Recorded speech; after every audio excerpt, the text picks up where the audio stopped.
Pernah gak sih lo ngerasa udah sayang banget sama seseorang, udah niat nikahin, bahkan udah mulai nabung buat masa depan, tapi tiba-tiba lo dihadapkan sama realita yang nyakitin, bukan karena lo gak mampu, tapi karena logika dan cinta gak selalu jalan bareng.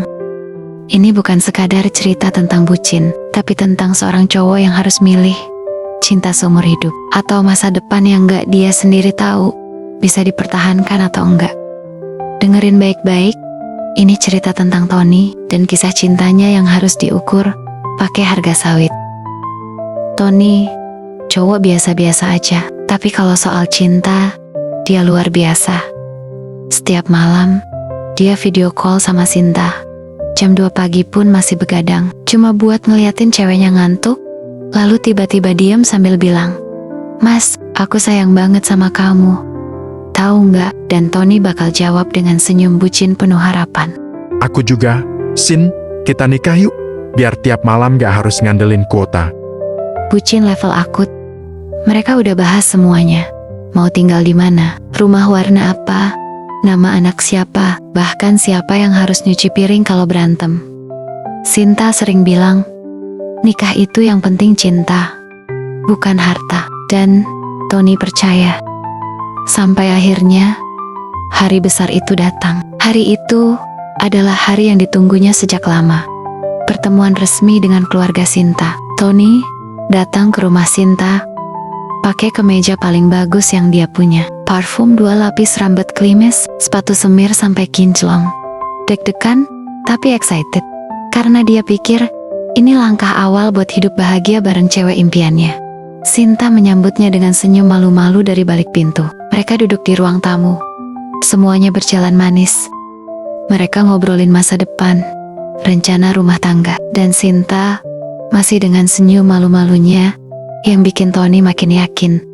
Tapi semua berubah waktu suara sandal jepit bapaknya Sinta terdengar dari arah dapur.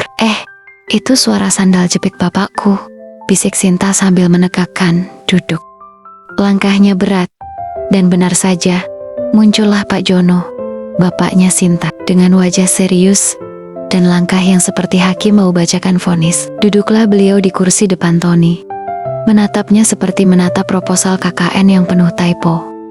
Ekspresinya kayak mau bacain putusan di pengadilan, dan dengan tegas, dia bilang, "Kalau kamu benar-benar serius dengan anak saya, lamar dia dengan mahar 400 juta, dan ingat, gak bisa ditawar.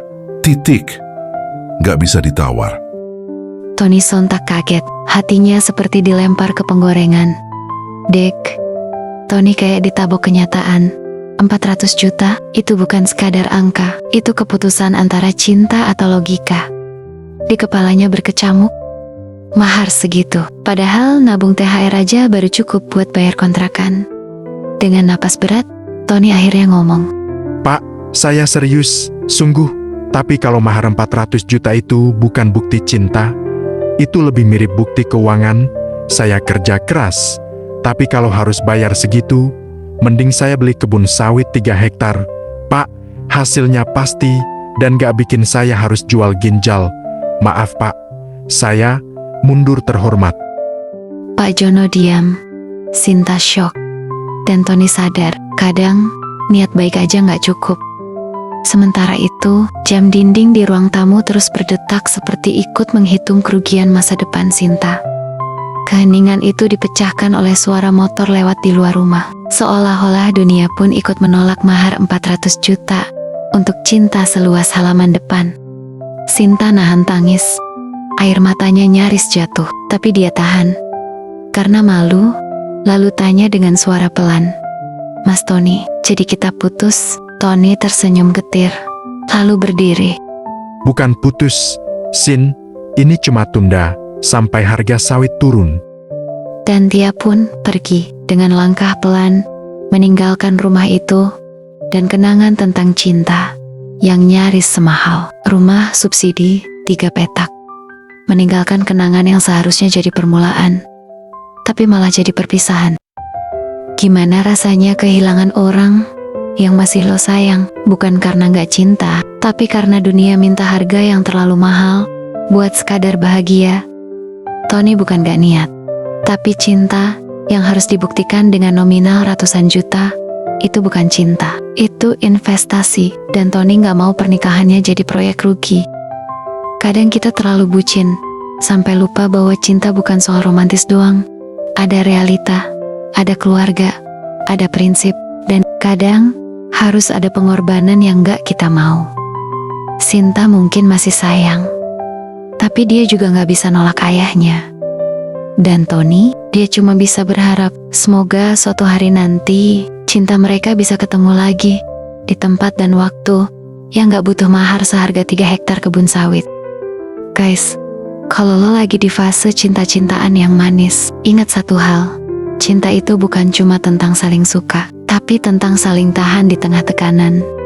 Jangan pernah ngukur cinta dari seberapa mahal lo bisa bayar, tapi seberapa tulus lo bisa berjuang bareng. Dan buat lo yang mungkin lagi dilema kayak Tony, tenang. Bukan lo doang, kadang hidup tuh kayak drama, dan kita cuma bisa jadi pemeran utama yang gak tahu akhir ceritanya. Tapi, hey, kalau lo pernah ngalamin cinta yang harus kandas, bukan karena gak sayang, tapi karena keadaan, cerita dong di kolom komentar, gue pengen denger. Ketik, gue pernah kayak Tony kalau lo relate. Dan jangan lupa like, share ke teman lo yang lagi overthinking tentang cinta, karena siapa tahu mereka butuh dengar kisah ini juga. Sampai ketemu di cerita selanjutnya. Stay waras dan tetap sayang, meski kadang harus mundur.